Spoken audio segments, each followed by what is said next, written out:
ಹೋರಾಟ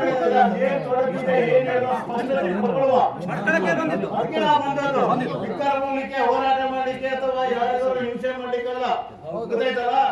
ಇವತ್ತು forest ಇಲಾಖೆಯವರಿಗೆ police ಬೇಕು, ಕಿತ್ತಾಗೋದಿಗೆ ಪೊಲೀಸ್ ಮಾಡೋದು. ನಂತರ ಏನು ಅತಿಕ್ರಮಣ ಮಾಡ್ತಾನೆ ಬಂದಿದ್ದೀರಾ, ಅವು ಯಾವುದಕ್ಕೂ ನಾವು ಅಲೋ ಮಾಡೋದಿಲ್ಲ.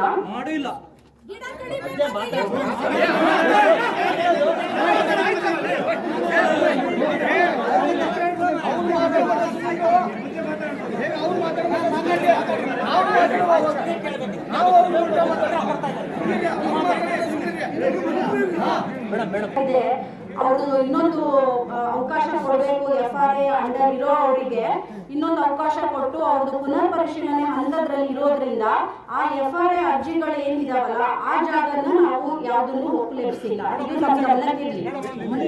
ನೀವು ಇಷ್ಟೆಲ್ಲ ಮಾಡಿದ್ರೆ ಗಿಡ ಕಡಿಯಕ್ಕೆ ನಿಮ್ಗೆ ರೈಟ್ಸ್ ಕೊಟ್ಟವ್ರೆ.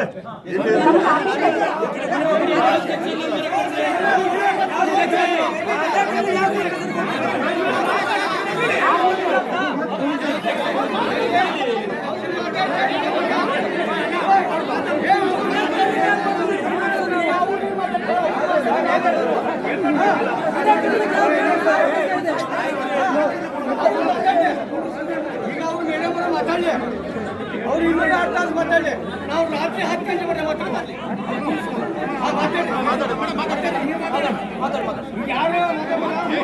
ಇನ್ನೊಂದು ಏನ್ ಮಾಡ್ತಾ ಇದ್ದೀರಾ ಅಂತಂದ್ರೆ ಹೊಸ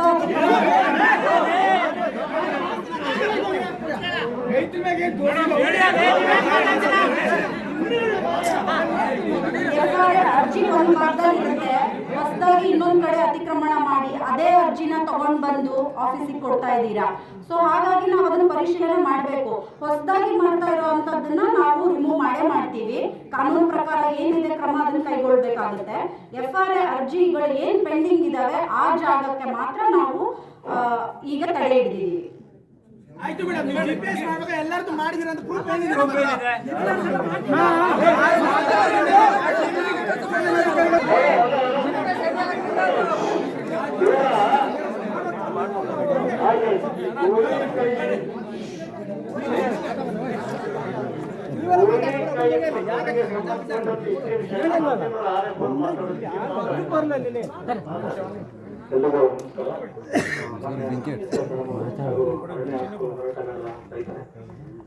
ಆಕ್ಚುಲಿ ಇವತ್ತು ಸಮಾಲೋಚನೆ ಸಭೆ ಅಂತೇಳಿ ನಮ್ಮ ರೇಂಜ್ ಆಫೀಸ್ಗೆ ಲೆಟರ್ ಬಂದಿತ್ತು. ಮೇಡಮ್ ಅವರು ಬೇರೆ ಕೆಲಸದಲ್ಲಿ ಬಿಸಿ ಇದ್ರು. ಅದು ನಿಮ್ಮ ಒತ್ತಾಯ ಮೇರೆಗೆ ಬಂದರು. ತುಂಬಾ ಲೇಟ್ ಆಯ್ತು, ನಿಮ್ಮ ಕಡೆಯಿಂದ ಕ್ಷಮೆ ಇದೆ. ಗೋಳಿಗೆ ಪ್ರಕರಣ ಸಂಬಂಧಪಟ್ಟಂತೆ ಅವರು 1 ಎಕರೆ 84 ಗುಂಟೆ ಅವರಿಗೆ 60 ಕೋಟಿ ಆರ್ಡರ್ ಆಗಿತ್ತು 2010ರಲ್ಲಿ. ಅದಾದ್ಮೇಲೆ ಅವರು ನೀವೊಂದು ಹೇಳ್ಬೋದು 2010 ಈ ತನಕ ಏನ್ ಮಾಡ್ತಿದ್ರು ನೀವು, ಅವಾಗ ಯಾಕೆ ಕೆಲವು ಮಾಡಿಲ್ಲ ಅಂತ ಕೇಳ್ಬೋದು. ಅದಾದ್ಮೇಲೆ GPS ಆಗ್ಲಿಕ್ಕೆ FRA ಅಡಿಯಲ್ಲಿ ಒಂದಿಷ್ಟು ಅಪ್ಲಿಕೇಶನ್ ನಡೀತಾ ಇತ್ತು, ಪ್ರೊಸೆಸ್ ನಡೀತಾ ಇತ್ತು. ಹಾಗಾಗಿ ನಾವು ಅದನ್ನ ಟಚ್ ಮಾಡ್ಲಿಕ್ಕೆ ಹೋಗ್ತಾ ಇರಲಿಲ್ಲ. ಯಾಕಂದ್ರೆ GPS ಅಷ್ಟು ಆಯ್ತು ಅಂತಿಲ್ಲ, ಅದನ್ನ ಅಷ್ಟು ಬಿಡ್ಬೋದು. ನೋಡೋಣ ಹಕ್ಕು ಸಮಿತಿಯಲ್ಲಿ ಯಾವ ತರ ಡಿಸಿಷನ್ ಬರ್ತದೆ ನೋಡೋಣ ಅಂತೇಳಿ ವೇಟ್ ಮಾಡ್ತಾ ಇದ್ವಿ.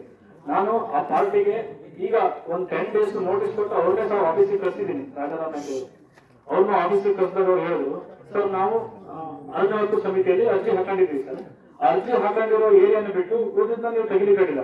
ನೀವು ನೋಡಿದ್ರೆ ಮತ್ತೆ ಉಳಿದ ಏನ್ ಏರಿಯಾ ಇದೆಯಲ್ವಾ ಅದೆಲ್ಲ 2015 ನಂತರ.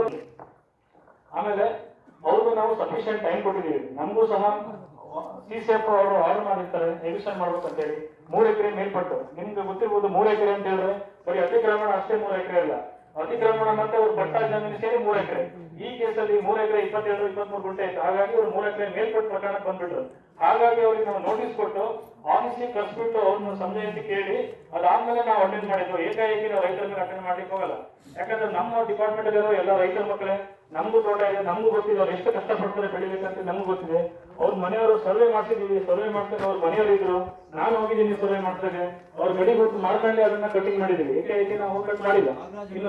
ಇನ್ನೊಂದು 2 ಕೇಸಲ್ಲಿ ಬಿಡುಮನೆ ಕೇಸಲ್ಲಿ ಒಂದು ಕೊಟ್ಟಿದ್ದೀವಿ.